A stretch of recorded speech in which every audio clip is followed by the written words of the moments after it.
కూటమి ప్రభుత్వానికి గౌరవ చంద్రబాబు నాయుడు గారికి మేము విజ్ఞప్తి చేస్తాం. ఇది రైతు ప్రభుత్వం అంటా ఉన్నారు. ఇది రైతు ప్రభుత్వమా? ఇది రైతు ప్రభుత్వం కాదు.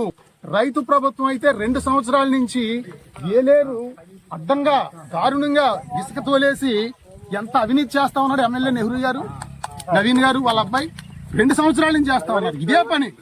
రోజు ఎన్నో మిషన్లు, ఇంకా కడికెళ్తే చాలా మిషన్లు ఉన్నాయి. మేము రావడం చూసి మొత్తం మిషన్లన్నీ పైకి ఎక్కించడం జరిగింది. లారీలన్నీ స్పీడ్ వెళ్ళిపోవడం జరిగింది. చూడొచ్చు ఇక్కడ బెడ్ రెగ్యులేటర్ ఇటు ఇంచుమించు ఇటు నీరు వెళ్తుంది. ఈ బెడ్ రెగ్యులేటర్ ఆనుకుని తీసేయడం జరుగుతూ ఉంది. ఆ నిర్మాణం ఉంటుందా అండి? ఎక్కడ ఇసుక ఉందో అక్కడ తీసేస్తా ఉన్నారు. కాలువలు మెరకైపోయి ఏలేని లోతు అయిపోతుంది ఈ ఇసుక తీసేయడం వల్ల. ఎవరిచ్చాడండి మీకు ఈ అధికారం? మీకు ప్రజలు 53,000 ఓట్లు మెజార్టీతో గెలిపించింది. 200 మిషన్లు, వందలాది లారీలు పెట్టి ఈ రైతులకు నీరు వెళ్లకుండా చేయడానిక నెహ్రూ గారు అని చెప్పేసి అడుగుతా ఉన్నాం. మేము ఇక్కడ మేము పట్టుకున్నాం, మీరు దొంగతనం చేస్తా ఉన్నారు. జ్యోతుల్ నెహ్రూ గారి ఆధ్వర్యంలో మట్టి ఇసుక గ్రావెల్ దోపిడీ జరుగుతూ ఉంది. మీరు అవినీతి చేస్తా ఉన్నారు. 200 కోట్ల రూపాయలు దోపిడీ చేశారని చెప్పి నిరూపించాం. ఇక్కడ చూపించాం.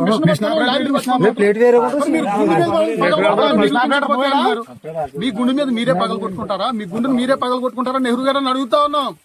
మీ అబ్బాయి నవీన్ ని పగలు కొడతారా గుండు? లేదంటే ఇప్పుడు కృష్ణవరంలో జరుగుతుంది. ఇక్కడ కృష్ణవరంలో తెలుగుదేశం నాయకుడు మీకు కూడానే ఉంటాడు కదా, అతను గుండు పగలు కొడతారా? ఎవడ గుండు పగలు కొడతారు?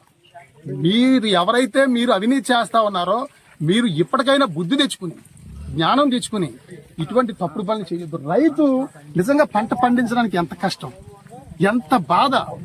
రైతులు ఇంజిన్లు పెట్టి తోడుకుంటా ఉన్నారు, మరి వాళ్ళంకలు వేసుకుంటా ఉన్నారు నీరు ఎక్కక.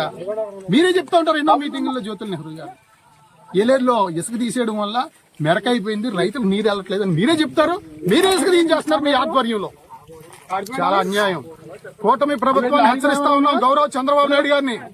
భవిష్యత్తులో కూటమి ప్రభుత్వం మరి ఈ యొక్క చేసే దోపిడీ వల్ల గాని, మీరు చేసే అవినీతి వల్ల గాని మీరు చాలా దారుణమైన అధోగతి పాలైపోయి చాలా దిక్కుమాలిన పరిస్థితుల్లో కూటమి గురవుతుందని చెప్పి కూటమి ప్రభుత్వాన్ని హెచ్చరిస్తా ఉన్నాం ఈ సందర్భంలో. మొత్తం కడకి ఏలేరు 55,000 ఎకరాలకు ఆయకట్టు నీరు ఏలేరుకి ఎలాంటి గోతులు పెట్టారో చూడండి. చూడండి ఇంత గోతులు. ఇదే పని మొత్తం ఏలేరు అంతా కూడా. ఒక రోడ్డు వేసేయడం జరిగింది ఏలేరు మధ్యలో. ఇంత అన్యాయం చేస్తా ఉన్నారు. మేము ఎక్కడైతే మీరు అవినీతి చేస్తాం తప్పకుండా మీరు చేసే అవినీతిని మేము నిరోధిస్తాం, మేము ప్రతిఘటిస్తాం. మా మీద ఎస్సీ ఎస్టీ అట్రాసిటీ కేసులు పెట్టారు.